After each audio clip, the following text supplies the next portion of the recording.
Orlando, Florida, the perfect resort for all the family, or so our next holidaymakers thought.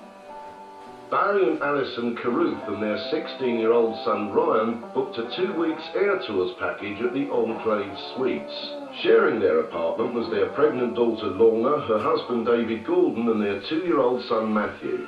As a family we were looking for the greatest holiday of our life. We had seen on television all of the parks, all of the rides, and we thought this was just really going to be the best holiday we have ever taken. At first, all seemed to be going well. It must have been 4 or 5 days into the holiday. We went up to one of the big outlet malls to see the shops. There's this almighty crack right across the sky. I've never seen rain like it. I hope to never see rain like it ever again. They hurried back to their apartment. When we arrived at the front door, so water and bits and pieces of... I didn't know what it was. The torrential rain had flooded the apartment, and there was something nasty lurking in the cupboard. We were all running through the water trying to pick everything up. Matthew was running back and forward, playing with his toys and everything. One of the men finally said to us, "Don't walk through that, you know it's sewage." And we went, "What?" Barry quickly found the source of the water and the sewage. It was inside the cupboard that held the air conditioning unit. The maintenance man had said to me that it had happened time and time again.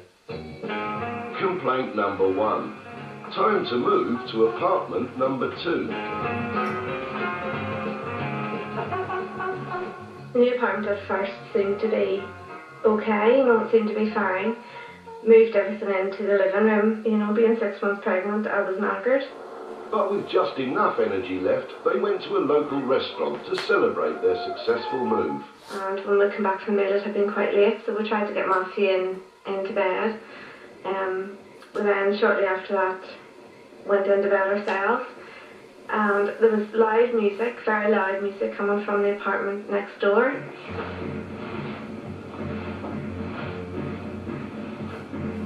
It came to about midnight and it was still very, very loud. Then the music was turned off and I thought, right, happy days, music's off. The music may have finished, but the party wasn't over just yet. I could hear one of the guys in the room get on the telephone. He started phoning round prostitutes, call girls, escort agencies. We could hear every word. It was just, the walls must have been people saying. I could hear a credit card number and everything. Obviously a very flexible friend. He was going down asking how much to charge, how much entertainment they would provide, how long it would last, all that sort of thing. I could hear him explaining on the phone there were 5 men in the room and they were looking for 1 or 2 girls for a bit of entertainment for the rest of the evening. 6 a.m. and the entertainment arrived. Her name was Candy. You hear all the giggling and the laughing and the, "Hey, you're so cute, Candy," all this sort of stuff, you know. They were in the bath. You could just hear everything, you know, you could hear every word they were saying. It was just unbelievable. You're lying there thinking what is going on in that room next door. We ended up having 3/4 of an hour's sleep the whole evening. Complaint number 2. David knocked up the manager. I asked him straight out what sort of brothel he was running. He said that guests can have whoever they want in the rooms at any time. But he did offer them apartment number 3. Surely it must be 3rd time lucky. The apartment smelt of socks. That's the only way I can describe it to you. The view from the patio was of the utility garages, all the maintenance equipment.